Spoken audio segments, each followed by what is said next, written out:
एक बहुत समझने लायक बात, सारी दुनिया में देखोगे ना तो बस एक ही प्रॉब्लम है। यदि रोजमर्रा की हमारी जिंदगी की प्रॉब्लम को देखोगे तो एक ही प्रॉब्लम है। क्या प्रॉब्लम है? प्रॉब्लम ये है कि मैं मेरी पहचान और मेरे सम्मान के लिए बहुत सेंसिटिव हूं, और मेरी पहचान और मेरा सम्मान इस बात में है कि चलेगी किसकी। ठीक, चलेगी किसकी। तो एक फैमिली में रहते हुए मेरे को लगता है कि वही my life my rules, my life my rules का मतलब है भाई मेरी चलेगी, जो मैं कह रहा हूं वो सही है। तो एक बच्चे को लगता है कि मैं ठीक हूं, मेरी चलनी चाहिए। माँ बाप कहते हैं कि हमने दुनिया देखी है, हमारी चलनी चाहिए। जैसे जैसे अक्सर बेटे और बाप के बीच में ईगो क्लैश आता है, तो कोई पॉइंट तक बाप को लगता है कि मैं बड़ा हूं, मैं बाप हूं, मुझको समझ है, जो मैं कहता हूं उसको मानो। कोई पॉइंट के बाद बेटे को लगने लगता है कि अब मैं भी समझ गया हूं, मैं सही हूं, अब मेरी चलेगी। वही प्रॉब्लम सास बहू के बीच में है। सास जो उस घर की माँ है, अब तक उसकी चलती आई है, बहू के आने के बाद उसके राज्य में एक पार्टिसिपेट, उसके राज्य में एक पार्ट और हो जाता है। बहू आती है, वो कहती है अब मेरी चलेगी। अब वो लड़के को बोलती है कि ये लड़का मेरा है, और सास बोलती है जन्म तो मैंने दिया है, तो लड़का मेरा है। अब लड़का बेचारा दोनों के बीच में सैंडविच है।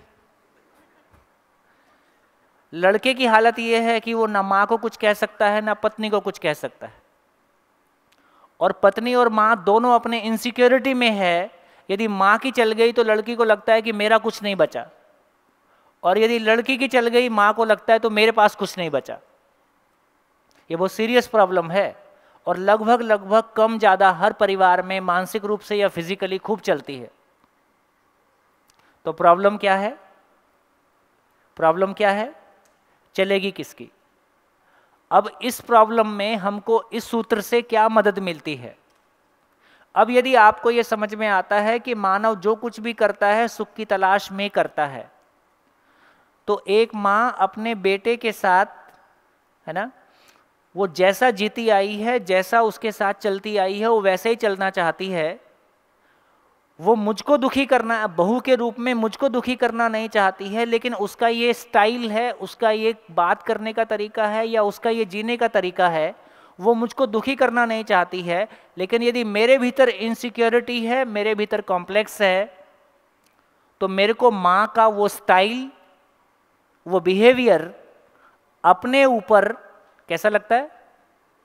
अपने अधिकार पे हस्तक्षेप जैसा लगता है, अपनी राज्य, अपने फैला, अपने स्पेस में इंटरफेरेंस जैसा लगता है। ये बात पहुंच रही है ना?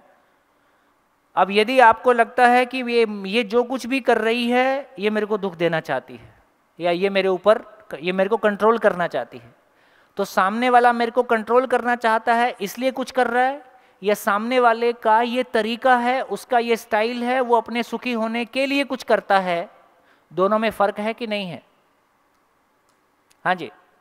यदि मेरे को ये भरोसा हो जाए कि मेरे को कंट्रोल करने के लिए ऐसा नहीं कर रहा है, लेकिन इसका ये अपने सुखी होने के लिए इसका ये स्टाइल है। जैसे कोई लोग ऊंची आवाज में बात करते हैं, सब जगह अलग अलग तरह की प्रॉब्लम्स हैं, तो किसी का ऊंची आवाज में बात करना आपको बिल्कुल अच्छा नहीं लगता है, तो वो ऊंची आवाज में बात कर रहा है, वो मुझको दुखी कर रहा है, या उसके ऊंची आवाज में बात करने से मैं दुखी हो रहा हूं? ठीक हो गया? तो हर प्रॉब्लम को जब डिस्टेंस से देखते हैं, जब गैप के साथ देखते हैं, तो आपको ये दिखाई देता है ये सामने वाला मेरे को दुखी करने के लिए नहीं कर रहा है, पर इसका अपना ये स्टाइल है, उसके वो अपने सुखी होने के लिए ऐसा कर रहा है, मुझको दुखी करने के लिए नहीं कर रहा है। तो दोनों के बीच में क्या हो गया? दोनों के बीच में क्या हो गया? अब एक स्पेस बन गया जिसमें आप दूसरे के बिहेवियर को ऑब्जेक्टिवली देख सकते हो, ऑब्जेक्टिवली देख के अपनी जिंदगी को बचाए रख सकते हो। कितने लोगों तक ये बात पहुंच रही? अपनी जिंदगी का एग्जाम्पल लेके कुछ कह पाएंगे कि हाँ हमने अपने घर में ये प्रॉब्लम देखा और इसको हम इस तरह से हैंडल नहीं कर पाए और कर सकते थे। अपनी ज़िंदगी से कोई एग्जांपल शेयर कर पाएंगे?